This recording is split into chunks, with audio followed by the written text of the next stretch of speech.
grazas, que maravilla. Sempre sonei con ter unha rosa dos ventos. Aquí está. 32 ventos, dis que ten. Eu penso que hai máis de 32. No meu país, que tamén este, danse as grazas.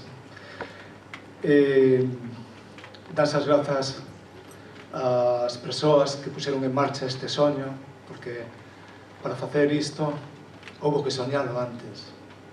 Houbo que leválo no corazón, e que ese corazón, a hemoglobina, subir ao cerebro, facelo realidade. Dou as grazas a todas as persoas encarnadas os aquí polo señor Manuel Peleteiro e outras máis. Dou as grazas a toda a xente que sei que está ponendo en marcha cada día. Hai que erguerse cada día, porque os soños sí, téñense, pero despois hai que mantelos, hai que manter o vento nas velas, non? Para que avance esa nave, esa nao, non? Entonces, moitísimas grazas. Eu teño que dicir un nome tamén que penso que pode encarnar esa persoa, é un nome que teño na cabeza, e en todo caso vai por todos. Estamos a falar de equipos e de tripulacións, que é Carlos Brandeiro, non? Grazas tamén a ele, non?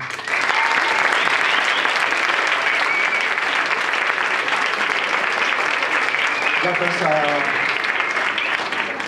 dende logo ás persoas que formaban parte dese xurado, que pensaron en min. A min, este sábado, levamos aquí, cheguei o mércores, este sábado comunicáronme que me deran un premio da crítica española a obras en galego.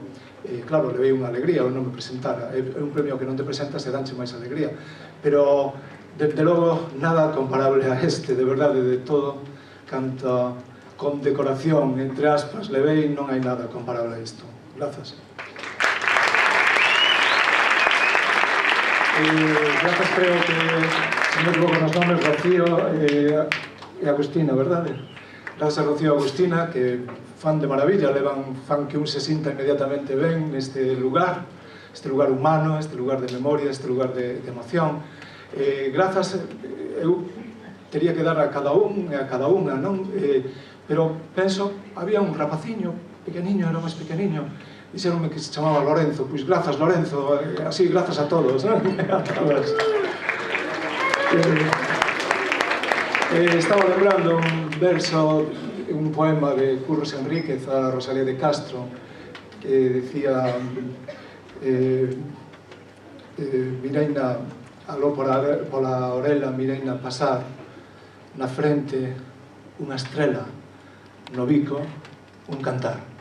E eu sei que toda a xente que está aquí ten esa condición e levará no futuro ter na frente unha estrela e ter no bico un cantar. Estamos no que poderíamos chamar o local universal.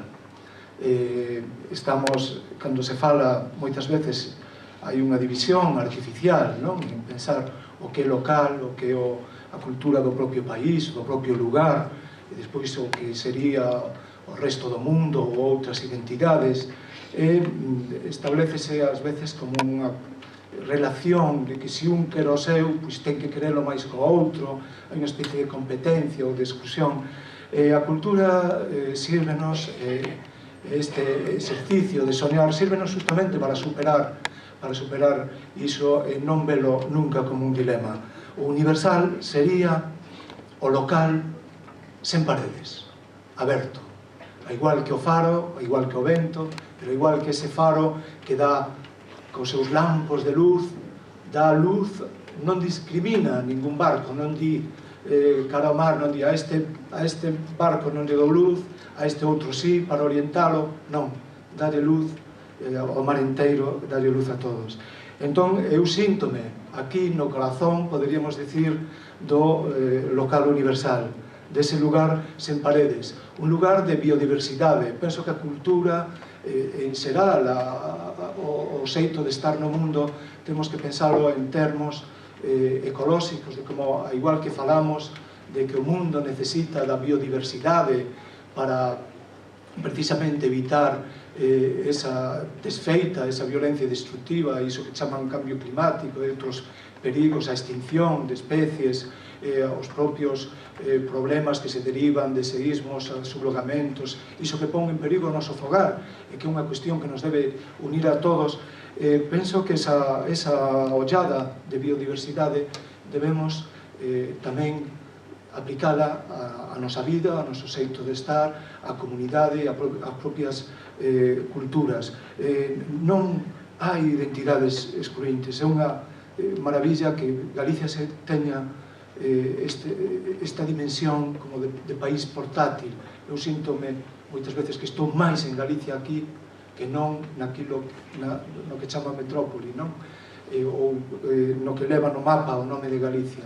Pero en todo caso hai que estar, sentirse como portadores, como arcas que podemos levar sin que nos pesen identidades, linguas, e sentirnos orgullosos de compartir, de levar todas elas, non?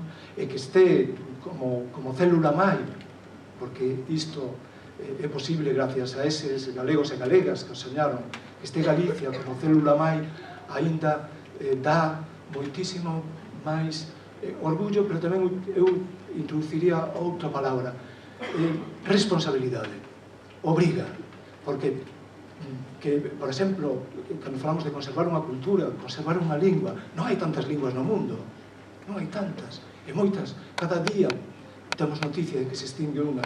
Entón, o conservala non é só por propio interese, é por unha obriga, unha responsabilidade que temos connosco e co mundo inteiro. É un agasallo, como temos que conservar os bosques, como temos que conservar os ríos, é un agasallo que nos deu a natureza, que nos deu todos os que poidan creer non máis alá, ese agasallo, ese patrimonio, esa herdanza, é unha responsabilidade que temos connosco e co resto do mundo. Temos esa misión. Eu que sei que, aínda que noutros lugares se falle, eu sei onde hai un fogar, unha casa onde esa responsabilidade se está a cumprir. É aquí na escola, no centro de Santiago Apóstolo e no centro Galicia en Bos Aires. Lembraba tamén unha imaxe dun profesor e escritor maravilloso americano que xa faleceu, Fort Wallace, que nunha intervención para cando había unha promoción universitaria, encargáronlle, ele non lle gustaban nada os discursos, dicía mi madriña, tócame a min, entón chegou ali e empezou a falar da auga. Dixo, contou que ian dous peixes novos nadando, non? E que se cruzouse con eles, pasou un peixe veterano, digamos, xa maior, con experiencia, con vida, e pasou, mirounos con moito interese, porque non os coñecía, e preguntoulles, que tal a auga? Que tal está a auga? E entre eles os dous peixes miráronse e foron, marcharon, liscaron nadando. E cando xa non os vían, se quedaron mirando un pa outro, os peixes pequenos, e lle preguntou un outro, oi, que é iso de agua? Entón, a auga da humanidade, a auga nosa, a auga de Galicia, a auga de Argentina, esa auga é a cultura, esa auga é a educación, esa auga son os valores humanos, esa é a auga na que nadamos. Se se achica, se se seca, esa auga, todo o resto non sirve para nada. As grandes cifras non servirán para nada. As multiplicacións, como decía García Lorca, debaixo das multiplicacións, que hai debaixo das multiplicacións? Están os seres humanos e os seres que comparten con nós o universo, os animais e o resto da natureza. Iso é importante. Non son as cifras, senón o que hai debaixo das cifras. Temos que contar coas mans, cada persoa, cos dedos das mans. Outra idea, penso que será bondo, grazas por ter paciencia para escoitarme, non?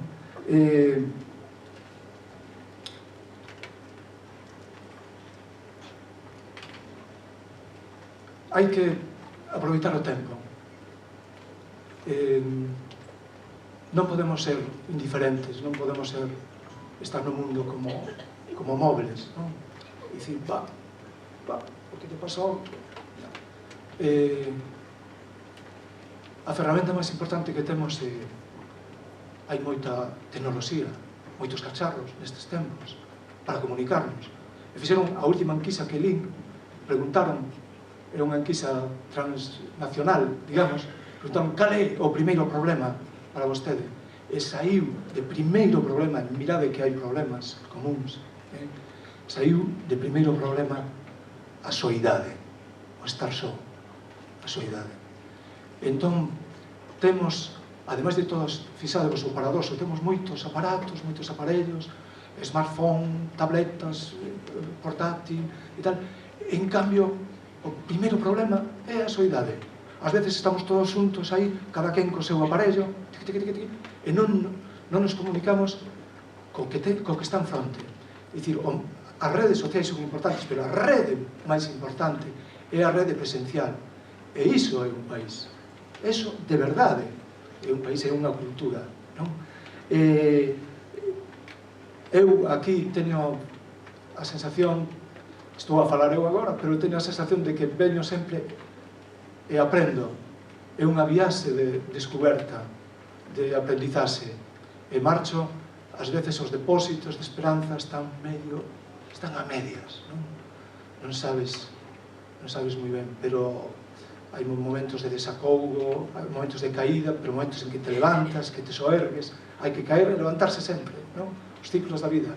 Pero eu aquí sempre me levanto, eu sempre teño a sensación de que eses depósitos que ás veces están mediados que se enchen. Así que dicíamos que non hai que estar indiferentes na vida, non hai que suspender as conciencias, hai que ser activos, implicarse, ese tempo que temos, como dicía René Char, un gran poeta, o francés dicía, dadevos presa a deixar no mundo a vosa parte de maravilla, de rebeldía e de generosidade. Grazas.